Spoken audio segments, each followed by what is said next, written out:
Kemarin pada tanggal 15 yang konser Coldplay, tanggal 15 konser Coldplay di GBK Gelora Bung Karno Senayan.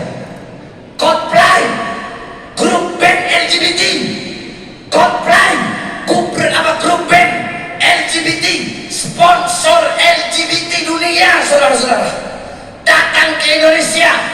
Yang paling banyak datang menonton bukan orang Kristen, bukan orang Buddha, bukan orang Hindu, bukan orang Katolik.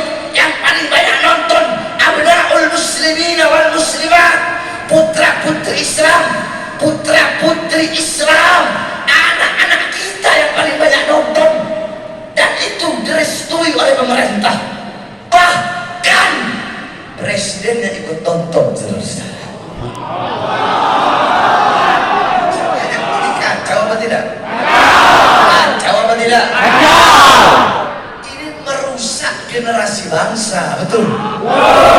Ini merusak pemuda-pemudi Indonesia, betul? Bapak-bapak, ibu-ibu, jawab yang keras. Kalian mau anak kalian jadi homo? Jadi lesbi mau? Jadi LGBT mau? Ada menteri. Nama menterinya Sandiaga Uno. Apa kata menteri? Kata itu menteri, keuntungan dari konser Coldplay ini adalah 167 triliun. Sandiaga Uno, menteri goblok, menteri tolol, engkau lebih mementingkan uang, lebih mementingkan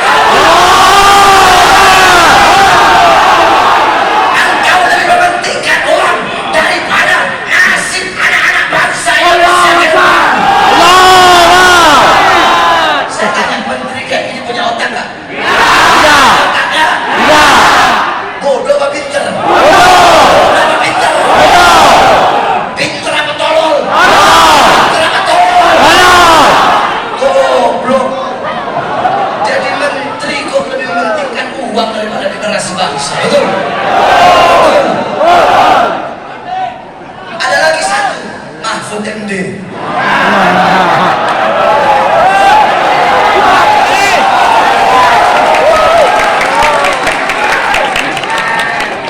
Apa kata Mahfud MD? Apa katanya? Saya pasang badan untuk konser Coldplay. Saya akan kerahkan seluruh keamanan untuk menjaga keamanan konser Coldplay.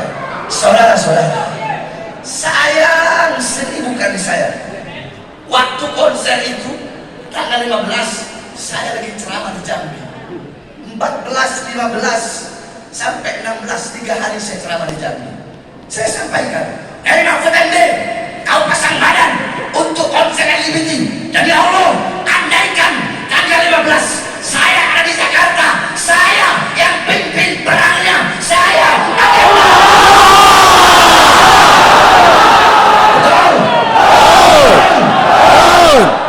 makanya saya tanya masyarakat Lombok, rela atau tidak dengan hal seperti itu? Rela atau tidak? Rela dengan kemungkaran? Rela dengan ketidakadilan? Rela dengan kezaliman? Rela dengan kemaksiatan? Siap lawan kezaliman? Siap lawan kemungkaran? Siap lawan LGBT?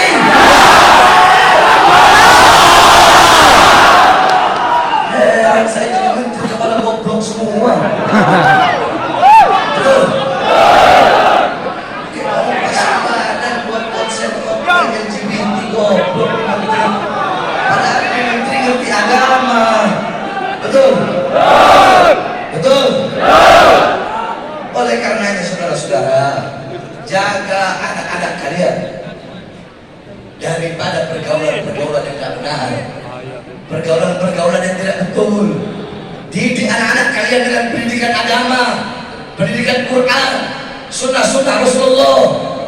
Putra-putri kita, kalian lihat, putra-putri kalian lebih banyak pegang handphone daripada pegang Quran. Putra-putri kalian tidak kenal Allah, tidak kenal Rasulullah, tidak kenal Quran, buta Islam, buta iman, buta ilmu, buta akhlak, adab, warok, khauf, ikhlas, takwa, syuhud, ibadah, qanaah. Mereka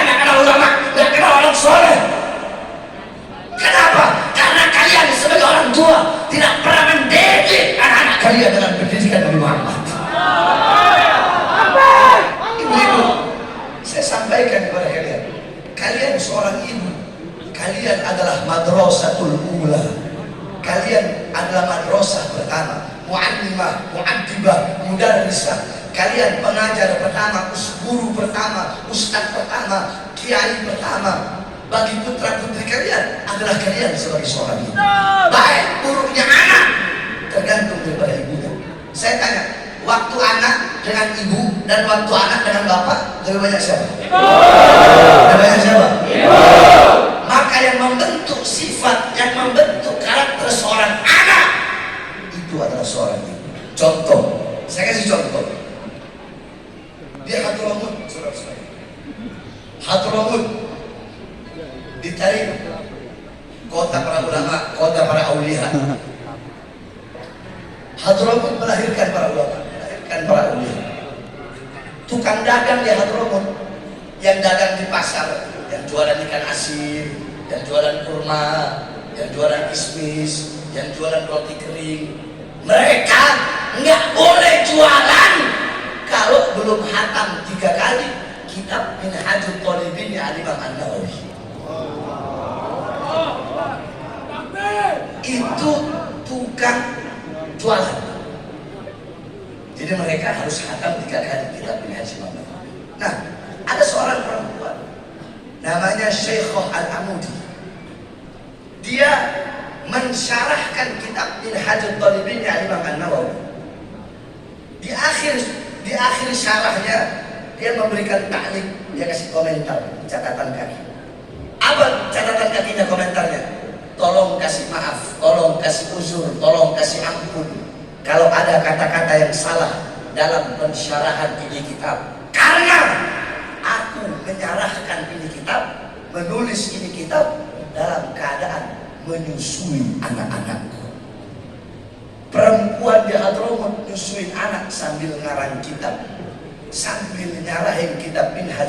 Enggak heran anak-anak di Hadramut umur 7 tahun sudah hafal kitab Minhaj. Semua tergantung ibu.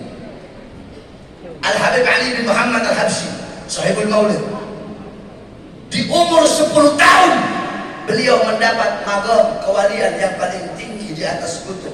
Apa itu? Ra'an Nabi yaqbatan, melihat Nabi Muhammad dalam keadaan sadar, dalam keadaan terjaga.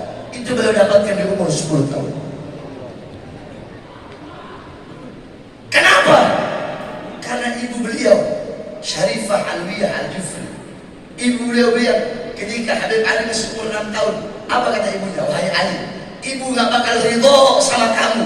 Ibu, Umi gak bakal ridho kalau kamu belum berjumpa dengan kakek kamu Rasulullah SAW. Di umur 8 tahun beliau bermimpi berjumpa dengan Rasulullah. Ketika beliau bermimpi, beliau datang ke ibunya. Umi, Ali udah mimpi ketemu Rasulullah. Apa kata uminya? Enggak boleh lewat mimpi. Laisa fil manam. Enggak boleh lewat tidur. Kamu harus ketemu dengan kakek kamu dalam keadaan sadar, dalam keadaan terjaga. Kalau enggak, Umi gak bakal ridho. Sampai di umur 10 tahun, ketika beliau sedang khalwat sambil bersolawat, tiba-tiba ada yang mengetuk pintu kamarnya. Ketika dibuka oleh Habib Ali, beliau lihat Rasulullah. Sehingga Habib Ali bin Muhammad Al-Habsyi seketika itu juga beliau lumpuh kakinya, sehingga beliau merangkak ke kamar ibunya dan beliau berkata, Umi, Ali sudah berjumpa langsung dengan Rasulullah. Allah. Didikan siapa itu? Didikan ibunya Rasulullah. Didikan seorang ibu. Syekh Yasin Al-Fadani, tahu? Siapa yang nak kenal beliau? Muslim dunia, seorang ahli hadis terkenal di seluruh dunia. Beliau kalau bawa hadis, hadasani Syekh, hadasani hatta Rasul SAW. Muslim dunia, tetapi tidak ada satupun daripada anak-anak beliau yang menggantikan beliau sebagai ahli hadis. Kenapa? Karena istri beliau adalah seorang pengusaha. Makanya semua anak-anaknya jadi pengusaha. Tidak ada anak-anak beliau yang menjadi ulama. Baik buruknya anak tergantung dari kalian sebagai seorang ibu. Maka didik anak-anak kalian dengan pendidikan dari Muhammad. Ibu-ibu, kalian tahu di mana letak kasur kalian, kalian tahu di mana letak alat make up kalian, kalian tahu di mana letak dapur kalian, tapi kalian tidak tahu di mana letak anak-anak perempuan kalian ketika malam. Saya tanya, ibu-ibu jawab, emas, intan, permata, berlian, apakah kalian taruh di luar rumah atau dikunci dalam lemari? Jawab. Ibu-ibu jawab. Jawab. Kenapa nggak taruh di luar? Diambil orang, dicolong orang, dicuri orang. Emas, intan, permata, uang, barang berharga kalian kunci rapat-rapat dalam rumah, tetapi anak-anak perempuan kalian, kalian umbar seperti binatang. Apakah emas, intan, permata, uang lebih berharga daripada anak-anak perempuan kalian? Saudara-saudara, Sayyidina Ali bin Abi Thalib, tiap malam rumah beliau gelap. Sahabat bertanya, wahai Ali, kenapa tiap malam rumahmu gelap? Apakah kamu tidak punya uang untuk beli lentera? Apa kamu tidak punya uang untuk beli lentera? Ibaratnya sekarang beli lampu, tak punya uang. Apa jawab beliau? Enggak, saya punya lentera, tapi saya matikan setiap malam. Kenapa? Agar orang-orang yang lewat depan rumahku tidak bisa melihat, sekalipun melihat bayangan anak-anak perempuanku. Bayangan anak perempuannya nggak rela dilihat, tetapi kita di Indonesia, anak-anak perempuan kita SD-nya perawan, SMP-nya perawan, SMA mereka hamil dan lahir dalam sekolahnya, saudara-saudara. Ini yang terjadi. Coba kalian lihat malam Valentine, malam tahun baru. Saya tanya, yang paling banyak merayakan orang Kristen? Orang Kristen? Ya. Orang Buddha? Ya. Orang Hindu? Ya. Anak-anak siapa? Anak-anak siapa? Ya. Islam bukan? Ya. Islam bukan? Ya. Makanya bagi saya itu tapi bagi saya lebih penting mengislamkan orang Islam daripada mengislamkan orang kafir. Karena sebanyak orang Islam yang tidak Islam, saudara-saudara. Oleh karena itu di anak-anak kalian, apalagi dari LGBT, paham? Paham? Tadi kan ibu-ibu udah kena ya. Nah, sekarang mereka di bapak-bapak. Kalian pagi, siang, sore, malam cari nafkah, bekerja. Saya tanya, buat apa? Jawab, buat apa? Buat anak istri. Buat apa ya? Buat makan. Mesti kalian tahu, kalau kewajiban kalian sebagai bapak terhadap anak, sebagai suami terhadap istri, kewajiban kalian hanya nyari nafkah untuk memberi makan jasmani anak istri kalian. Apa bedanya kalian dengan binatang? Kalian belum bangun, binatang udah bangun duluan cari makan untuk anak istrinya, saudara.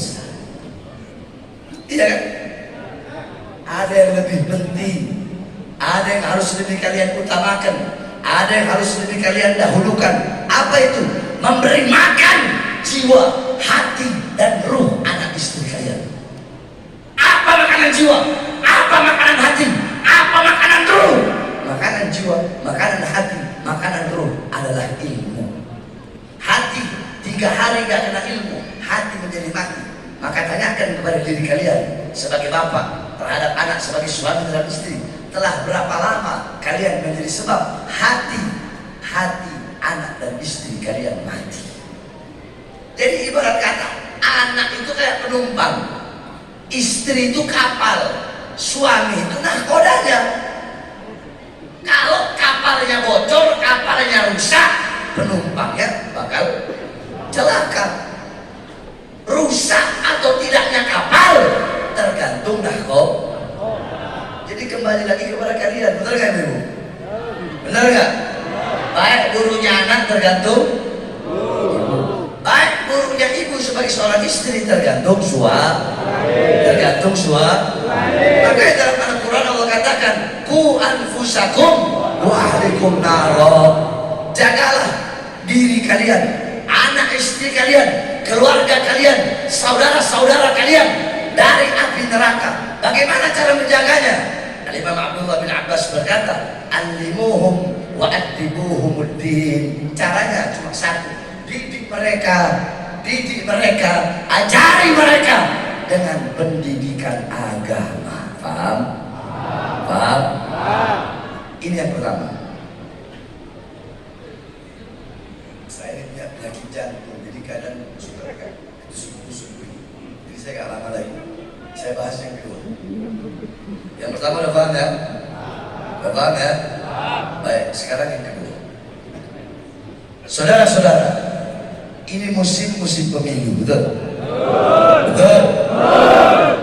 Nanti awal tahun itu adalah pemilihan presiden, betul? Betul? Jawab yang keras, betul?